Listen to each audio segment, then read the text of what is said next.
नमस्कार दोस्तों, मैं सूरज शर्मा आज आपके बीच लेकर आया हूँ।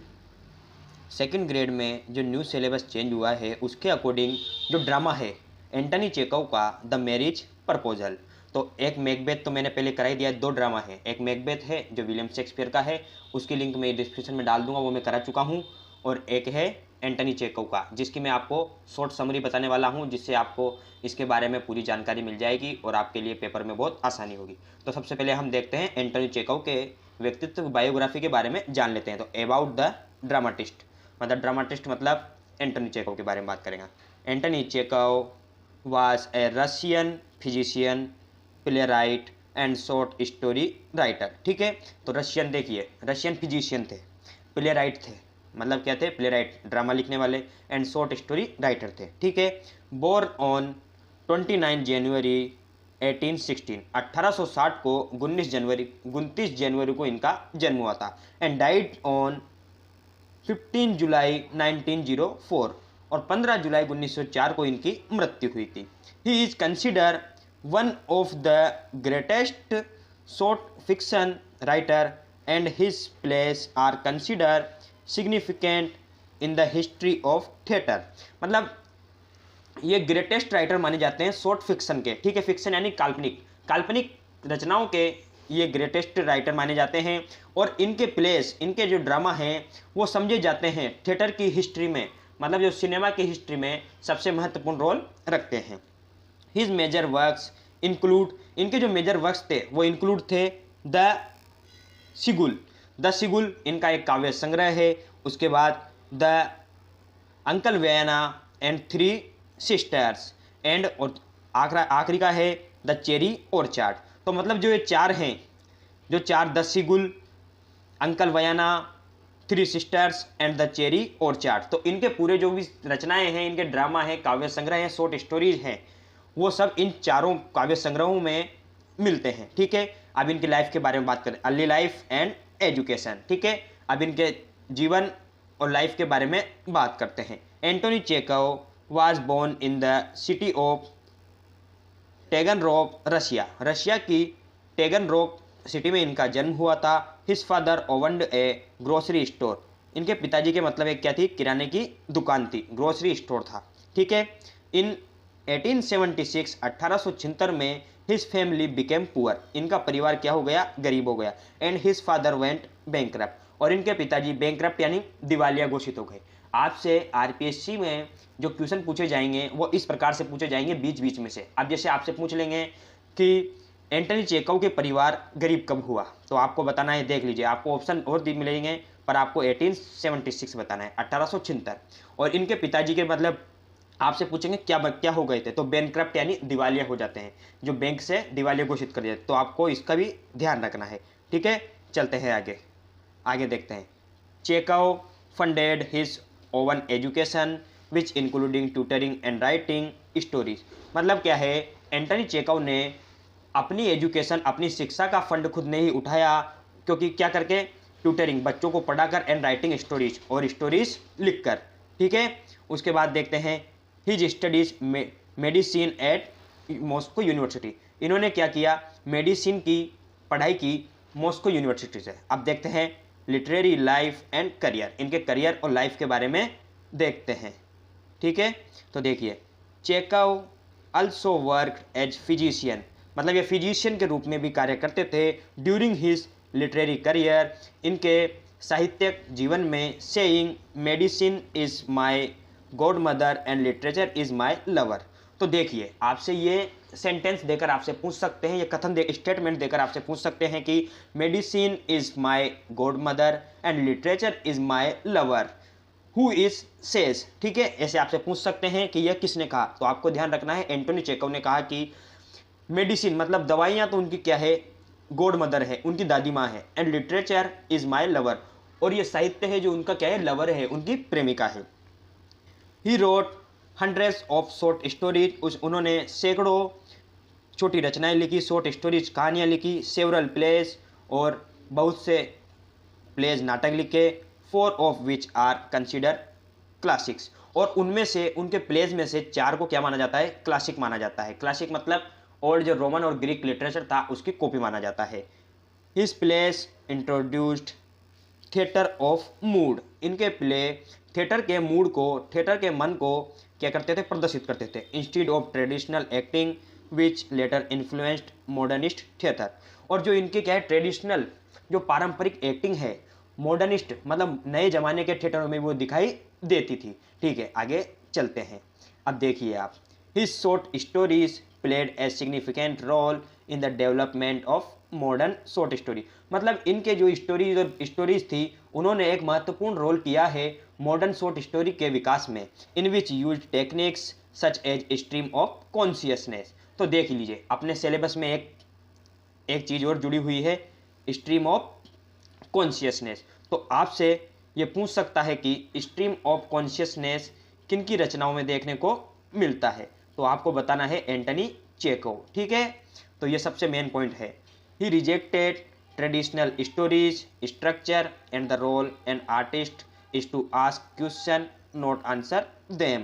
ठीक है, इन्होंने रिजेक्ट किया ट्रेडिशनल पारंपरिक ये जो बनावट थी, रोल थे, आर्टिस्ट थे, और जो क्वेश्चन पूछते थे उनके आंसर देते थे। ठीक है, तो इन्होंने इसका क्या किया, बहिष्कार किया। अब देख लीजिए, इनके मेजर वर्क्स के बारे में जानते हैं। देखिए मेजर, इनके ड्रामा देखिए पहले। द सिगुल, आपको याद रखना सबसे मेन ये 4 ड्रामा थे इनके, बहुत मेन थे। द सिगुल 1896 में है। आप ईयर याद मत रखिए, कोई दिक्कत नहीं है, आपसे ये नहीं पूछेगा, पर आपसे ये 4 जो मेन दे रखे हैं ये पूछेगा। अंकल वियना, फिर भी आप नॉलेज के लिए याद कर लीजिए, 1899। फिर इनका आया थ्री सिस्टर कब आया, 1901 में। और द चेरी और चाट कब आया, 1904 में। तो जो ये मैं कर रहा हूँ यहाँ पे, ये देख लीजिए, सबसे मेन है, आपको इसको भूलना नहीं है और याद रखना है, क्योंकि ये आपके बहुत काम आएगा। अब आगे चलते हैं, आगे चल के देखिए इनकी शॉर्ट स्टोरीज देख ली, क्योंकि ग्रेटेस्ट शॉर्ट स्टोरी राइटर थे ये। तो देखिए, द सर्जरी, फिजिशियन थे, तो इस पे लिखा है द कैमेलियन। ठीक है, द कैमेलियन पे लिखा है। इनका है मिजरी, ये मिजरी सबसे मोस्ट इंपॉर्टेंट है, आपसे पूछ सकता है, और बच्चे इसी पर ध्यान नहीं देते, इसलिए आपको मिजरी को भी याद रखना पड़ेगा। The chorus girl and the world number 6। ठीक है, अब बात करते हैं इनकी डेथ एंड लेजेसी, मतलब इनकी डेथ मृत्यु की और लेजेसी इनकी महानता की। चेकोव डाइड ऑन 15 जुलाई 1904, आपको मैं पहले ही बता चुका हूँ, एट द एज ऑफ 44। तो आपको ये सबसे ज़्यादा ध्यान रखना है कि किस उम्र में, कितनी उम्र में, 44 की एज में एंटनी चेकोव का मृत्यु हुई। कॉन्ट्रैक्टेड ट्यूबरकुलिस, इनको ये बीमारी थी ट्यूबरकुलिस, ये मेन चीज़ है, आपसे पूछ सकता है कौन सी बीमारी से, ट्यूबरकुलोसिस से इनकी मौत हुई। Just before his death had completed the cherry और चाट। और इनकी मृत्यु के पहले ही इन्होंने क्या किया था, जो इनका प्ले है चेरी और चाट, इसको इन्होंने क्या किया था, पूर्ण किया था। ठीक है, he was buried at Novodevichy cemetery next to his father. मतलब इनको कहाँ पर दफनाया गया था, ये सबसे मेन क्वेश्चन है, ये देख लीजिए आप। नोवाडेवेंसी सेमेंट्री में नेक्स्ट टू हिज फादर, इनके पिता के पास में। His work is consider a milestone in the history of literature and theatre world wide. मतलब इनके जो रचनाएं हैं, इनकी रचनाएं हैं, उनको थिएटर की और लिटरेचर साहित्य की हिस्ट्री में एक माइलस्टोन माना जाता है। ठीक है, नेक्स्ट पार्ट में चलते हैं। अब देख लीजिए, अब जिसकी आपको देखने की समरी, उसका इंतजार आपको जो खत्म हुआ, अब आ गया है इनका प्ले द मैरिज प्रपोजल।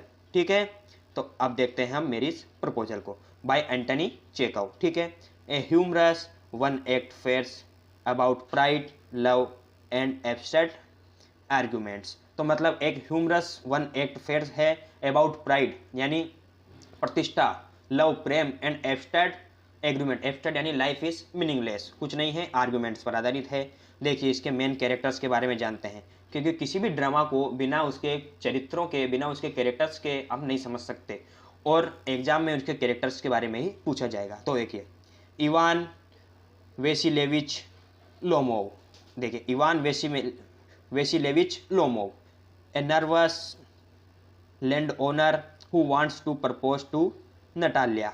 मतलब एक तरह की भूमिका मालिक थी, who wants to propose to Natalia, जो नतालिया को क्या करना चाहती थी, प्रपोज करना चाहती थी। ठीक है, उसके बाद आता है स्टेपनोविच चुबुकवो।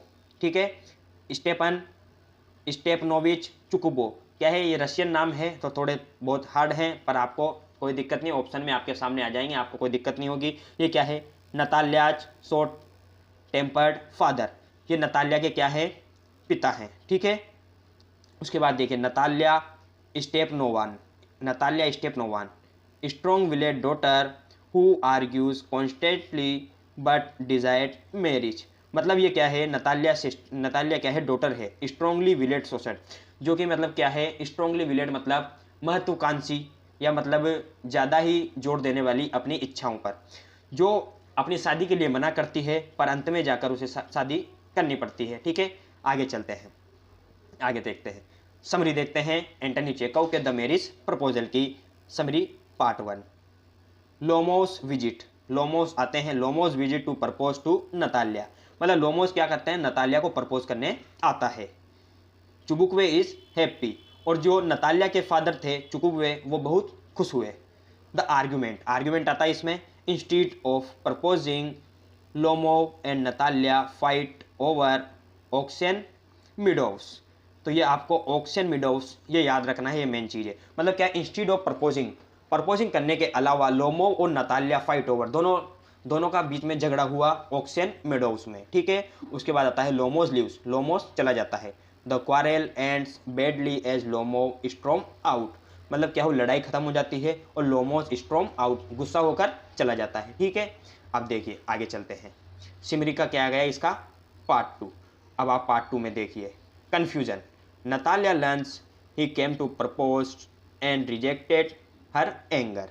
नताल्या ने उसको क्या किया, नताल्या ने जो वो प्रपोज करने आया था उसको अपने गुस्से के कारण मना कर दिया, ठीक है। नताल्या, मैंने बोला आपके स्ट्रॉन्गली विल्ड गर्ल थी, जो कि बहुत ही महत्वाकांक्षी थी, अपनी इच्छाओं को पूरी करने वाली थी। रिटर्न देखिए, लोमोस कम बैक, लोमोस चला गया, but they argue again, this time about dogs, ठीक है। बट दे आर्ग्यू में अगेन, मतलब वो दोबारा आया, दिस टाइम अबाउट डॉग्स, वो कुत्ते की तरह आया, मतलब कुत्ते की तरह गुस्सा करता हुआ आया, या इस टाइप का है। तो आपसे ये पूछा जाएगा, तो आपको ध्यान रखना है कि मतलब आपसे जो दे देगा 4 ऑप्शन, आपसे उसमें पूछेगा this time about two dogs, वो कैट दे देगा, काउ दे देगा, तो आपको डॉग्स करना है, ठीक है। अब देखिए क्लाइमैक्स आता है समरी के सेकंड पार्ट में, Lomov faints from stress, Chubukov panic, ठीक है।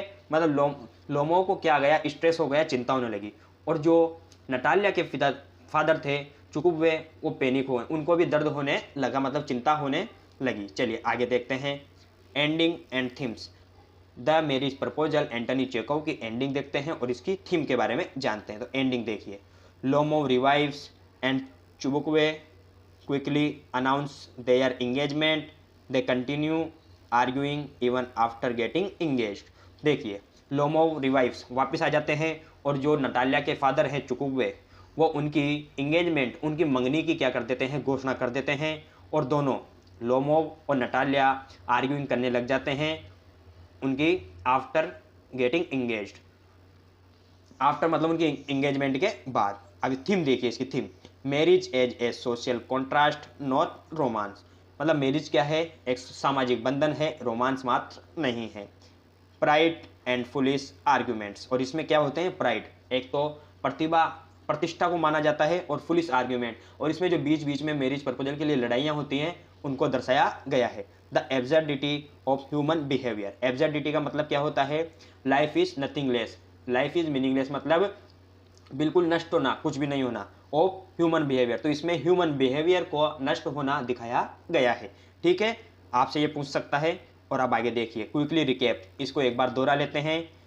जर्न मतलब क्या होता है, शैली, कॉमिक फार्स है, इसकी शैली क्या है, कॉमिक फार्स, आपसे ये पूछ सकता है, आप इसका बहुत अच्छे तरीके से ध्यान रखें। उसके बाद इसकी प्ले की सेटिंग देखिए, चुबुकवेस ड्राइंग रूम, इसकी सेटिंग कहाँ पे, चुबुकवेस ड्राइविंग रूम, जो नटाल्या के फादर थे उनके ड्राइंग रूम में इसकी सेटिंग की गई है।